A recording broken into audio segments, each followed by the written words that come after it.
वज़ीर आज़म शहबाज शरीफ को श्रीलंका के सदर अनुरा कुमारा डिसैंके ने टेलीफोन किया, जिसमें श्रीलंका ने समुद्री तूफान से होने वाली तबाही और जानी नुकसान पर गुफ्तगू हुई।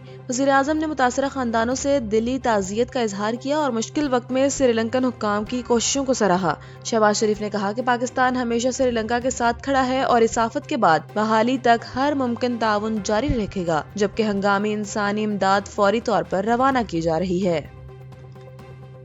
अमेरिकी सदर डोनाल्ड ट्रंप ने काबीना इजलास में एतराफ़ किया कि यूक्रेन की सूरत हाल इंतहाई पेचीदा है और इस मसले को हल करना आसान नहीं।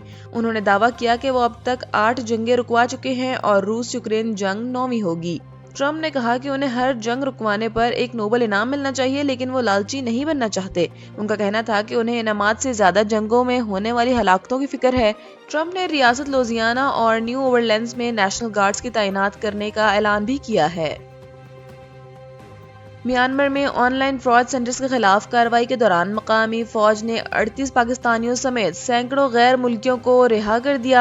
थाई आर्मी पाकिस्तानियों को रेस्क्यू करके बैंकॉक इमिग्रेशन सेंटर मुंतकिल कर चुकी है, जहां उन्हें मरहलावार डिपोर्ट किया जाएगा। थाई हुकूमत ने पाकिस्तान को बताया है कि शेल्टर हाउसेज में मजीद 60 पाकिस्तानी मौजूद हैं।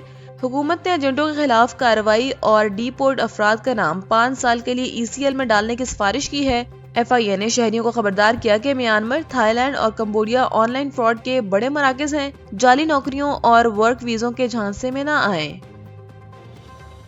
अमेरिकी मोबाइल फोन कंपनी एप्पल ने भारतीय हुकूमत की जानिब से स्मार्टफोन्स में सरकारी निगरानी की ऐप लाजमी तौर पर इंस्टॉल करने के हुक्म को मानने से इनकार कर दिया। हुकूमत की ये ऐप पहले ही भारतीय अपोजिशन और मुतादिद सीनियर सहाफियों की जानिब से जासूसी ऐप करार देकर मुस्तरद की जा चुकी है। कांग्रेस रहनुमा प्रियंका गांधी ने इल्जाम लगाया कि मोदी सरकार शहरियों के राजदारी को निशाना बनाकर मुल्क में अमरियत लाना चाहती है, जबकि सदर कांग्रेस मलिक अर्जुन ने कहा कि हुकूमत पहले पेगासस के जरिए जासूसी करती थी और अब एक नया हरबा लेकर आई है। सहाफी सबा नकवी और राना अयूब ने भी शदीद एतराज उठाते हुए उसे भारत को सुपर निगरानी वाली रियासत बनाने पर कोशिश करार दिया।